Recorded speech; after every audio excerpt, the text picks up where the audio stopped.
C'est vrai qu'aujourd'hui, on est dans une société où quand on dit quelque chose, ça peut vite être mal interprété. Je l'ai vu ce matin, j'ai regardé justement un peu les commentaires là-dessus. En tant qu'ancienne grosse, je peux dire que ça fait mal. Il veut bien faire, mais ses mots sont mal choisis. Grossophobe, j'irais peut-être pas jusque là, mais. On s'en bat les couilles, frère. On bat les couilles, frère.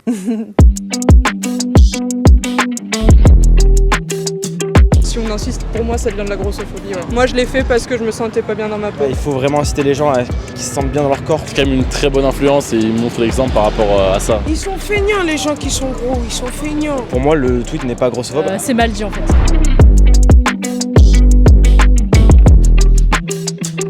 Salut à tous, bienvenue sur VA+. Aujourd'hui on se retrouve sur les Champs-Élysées devant le temple de la malbouffe qu'on ne cite pas bien sûr. Et on fait une petite vidéo en réaction à toutes les critiques qui ont ciblé le youtubeur fitness Thibaut InShape pour ce tweet que vous pouvez voir à l'écran. Thibaut InShape est accusé d'être grossophobe. Du coup on a décidé d'aller sur les Champs-Élysées et demander un petit peu aux gens ce qu'ils pensent des propos de Thibaut InShape concernant le surpoids et l'obésité. Bon allez, c'est parti. Et est-ce que pour vous, ce tweet c'est grossophobe ou... En France, on interprète toujours les choses de discrimination. C'est pas une discrimination ça pour moi. C'est vrai que ça peut être perçu comme grossophobe. C'est vrai qu'aujourd'hui, on est dans une société où quand on dit quelque chose, ça peut vite être mal interprété. D'habitude, c'est un peu ses valeurs contraires, donc grossophobe, j'irais peut-être pas jusque là, mais ouais, c'est pas trop son habitude, quoi, je sais pas. Moi, je trouve qu'il a raison. Il faut que les personnes en situation de surpoids fassent des efforts. Ouais, qu'ils fassent des efforts Ouais, pour perdre du poids et pour que ça mette dans leur corps. Ils sont feignants les gens qui sont gros, ils sont feignants. En vrai, je pense pas qu'il le disait en mal, mais c'est mal dit en fait. C'est mal dit parce que il voulait dire en bien qu'en gros il voulait aider les personnes en situation d'obésité du coup, mais là c'est mal dit parce que comme il le dit, on dirait qu'il veut, comment on dit ça, qu'en gros faut pas être obèse ou un truc comme ça, je sais pas comment vous dire. C'est une maladie, genre c'est grave. Ouais. Il y avait plein de vidéos comme ça, même pour le handicap, il y a certains mots qu'il avait mal choisis. Enfin, on voit qu'il veut le bien des personnes. C'est juste que les mots sont pas appropriés, mais je pense que c'est juste maladroit et que c'est pas fait exprès. Moi je pense qu'il a tout à fait raison, c'est aider la personne, il est dans le fitness, il sait de quoi il parle. C'est pas être grossophobe, c'est vouloir l'aider, comme il dit. Moi je suis assez mitigée justement sur ça, parce que d'un côté, oui, une personne en soi qui est relativement gros, on peut dire ça, en général c'est pas très bon pour sa santé justement tout ça. Maintenant c'est chacun son corps, si la personne n'a pas forcément envie de se reprendre en main, c'est son problème à elle, et lui dire que c'est vraiment un problème pour elle le fait de pas se reprendre en main comme ça, c'est pas forcément bon. Je l'ai vu ce matin, j'ai regardé justement un peu les commentaires là-dessus. Moi je comprends l'intention perso, parce que j'essaye aussi de perdre du poids et j'avais du poids à perdre encore plus avant. Et c'est un vrai problème, l'hypertension, etc. quand on est en surpoids. Et c'est vrai que ça crée des vrais problèmes de santé. Après, si la personne en surpoids, elle le vit bien et que ça lui pose pas plus de problèmes que ça, faut la laisser. Et si on insiste, pour moi, ça devient de la grossophobie. Ouais. Bon, on va faire une petite pause dans ce micro-trottoir pour donner quelques chiffres concernant l'obésité en France. Donc en France, c'est 17% de la population adulte qui est en situation d'obésité, ce qui représente 8 millions de personnes. L'obésité, c'est à partir d'un IMC, indice de masse corporelle, de 30. Et si on parle du surpoids, en 2015 en France, il y avait 54% des hommes et 44% des femmes qui avaient un IMC supérieur à 25. Malheureusement, c'est mon cas, j'ai un IMC d'un peu plus de 26. Bon, je vais me mettre au sport bientôt. Bon, pendant que je vous ai sous la main, il faut que je vous parle de notre offre estivale d'abonnement à Valeurs Actuelles. En ce moment, vous pouvez profiter de 2 mois gratuits sur le site, puis ce sera 9,90 € par mois. C'est une offre exceptionnelle et bien sûr, en faisant ça, vous aidez l'équipe de VA+, et ce genre de petits reportages, et bientôt d'autres grands reportages. Qu'est-ce que c'est pour toi la grossophobie ?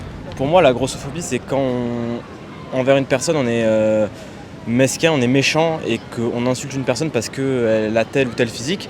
Et dans ce tweet, je pense pas qu'il y ait de la grossophobie, parce que c'est vrai que quand on est en surpoids, on peut avoir des problèmes de santé. C'est maladroit, je pense que c'est pas les bons propos qui sont utilisés par Thibaut InShape. C'est pas quelque chose qu'on peut changer en 5 secondes en fait, donc je vois pas l'intérêt de dire ça comme ça.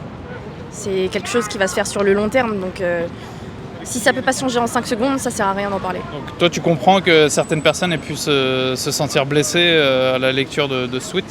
Ouais, parce que c'est pas la première fois. Je me souviens de la fois où il avait fait le TikTok, je m'en fous de ta dépression, etc. Enfin, c'est clairement pas adroit, mais je pense pas qu'il y ait des mauvaises intentions. Moi je trouve par contre qu'il a vraiment une bonne influence quand même sur pas mal de monde, qu'il incite les gens à à faire du sport, c'est très bien que c'est bon pour la santé. C'est quand même une très bonne influence et il montre l'exemple par rapport à ça. Bon là on a changé de trottoir parce qu'il fait un petit peu chaud. L'occasion pour moi de vous donner la définition de l'obésité selon le site de la sécurité sociale amélie.fr. Le surpoids et l'obésité correspondent à un excédent de graisse dans le corps. Ils sont principalement dus à une alimentation trop riche et une activité physique faible. Des facteurs psychologiques ou génétiques, des maladies chroniques peuvent intervenir dans leur survenue. Et qu'est-ce que tu penses du fait que parfois il y a des mannequins, ils les prennent exprès parce qu'ils sont en situation de surpoids, pour que les gens en situation de surpoids ne soient pas honteux et on les voit dans les magazines et tout. Pour toi c'est bien ça? Bah oui, c'est bien. Comme ça, ils auront plus confiance en eux. Parce que s'ils ne sentent pas bien déjà dans leur corps, il faut qu'ils sentent mieux. Ouais. Mais tu viens de me dire qu'il fallait qu'ils fassent du sport. Oui. Parce que, écoutez monsieur, les obèses, il y en a, ils les insultent et tout. Ils disent ils sont gros et tout. Et il y en a, eux, ça leur traumatise des fois. Mais toi, tout à l'heure, tu m'as dit que c'était des feignants, tu les as insultés aussi. Mais c'est des feignants. Parce que oui, il y a des obèses, ils aiment pas sortir en vrai. Ils se cachent, ils restent chez eux. Et c'est vrai qu'en soi, c'est quand même sain d'être plus mince. Oui, quoi, c'est pour éviter tout ce qui est maladie cardiaque, etc. Et lui, je pense que c'est vraiment le problème là qu'il voulait soulever, mais que ça a été mal interprété. Si leur santé elle n'est pas mise en jeu et qu'ils se sentent bien comme ça et qu'ils sont en bonne santé sans être dans des cas extrêmes, bah, pour moi il n'y a pas de problème. Moi je l'ai fait parce que je me sentais pas bien dans ma peau. Je lisais aussi ce matin ça, et je voyais des histoires un peu sombres des gens qui ont eu des problèmes dans leur enfance ou quoi que ce soit, qui ont pris du poids ou qui se sont réfugiés dans la nourriture. C'est vrai que là c'est un peu plus chaud. Nous c'est pas le problème qu'on avait. On avait pris du poids parce qu'on a mangé comme fallait pas, je pense, beaucoup, un peu. Et du coup c'était plus simple pour nous. Moi je trouve qu'après chacun est responsable de soi et choisit son destin et comment il souhaite d'être.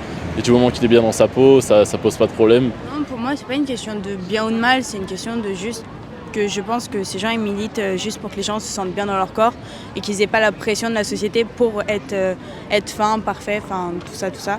Et voilà, c'est tout.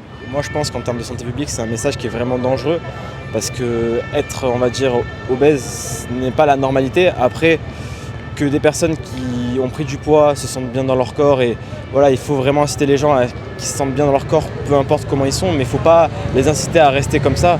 Il faut vraiment les inciter à être en bonne santé et pour moi, ce genre de message-là, c'est pas bien du tout. Alors du coup, vu que les propos de Thibaut InShape ont fait polémique, je suis allé regarder un petit peu sur les sites officiels qu'est-ce qui était dit relatif à l'obésité. Je suis allé notamment sur le site de l'INSERM qui nous dit une activité physique régulière et une perte de poids sont indiquées chez tous les patients obèses. Donc l'INSERM recommande un minimum de 150 minutes d'activité modérée par semaine ou 75 minutes d'activité intense.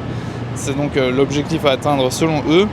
Ils disent la perte de poids conseillée est de 5% du poids de départ par an, avec maintien de cette perte dans le temps. Cette perte de poids ne peut se faire correctement que sur le long terme. La diminution de la masse grasse est alors plus importante. Est-ce que l'INSERM est grossophobe?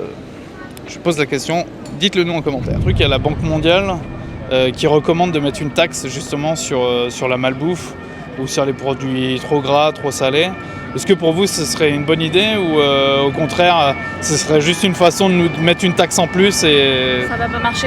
C'est comme le tabac.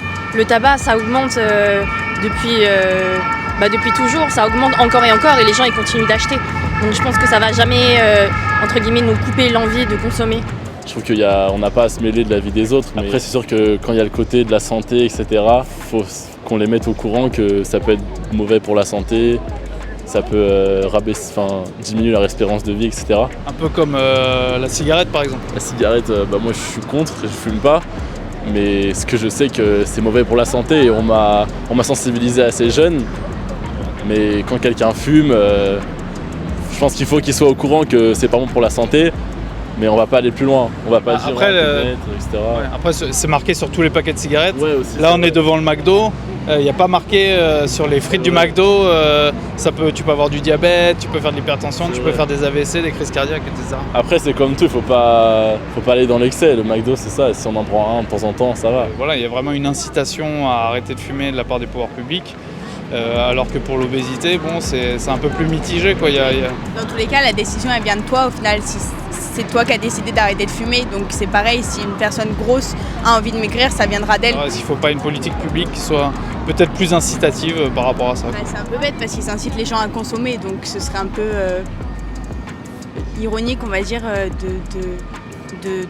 de vouloir faire en sorte que les gens maigrissent alors qu'ils incitent les gens à consommer de la même manière. Bon bah c'est tout pour aujourd'hui. Vous avez vu, les avis sont plutôt partagés, même s'il y a pas mal d'avis favorables tout de même à Thibaut InShape, même si certaines personnes l'ont trouvé un petit peu maladroit. Alors vous, qu'est-ce que vous en pensez? N'hésitez pas à nous le dire en commentaire.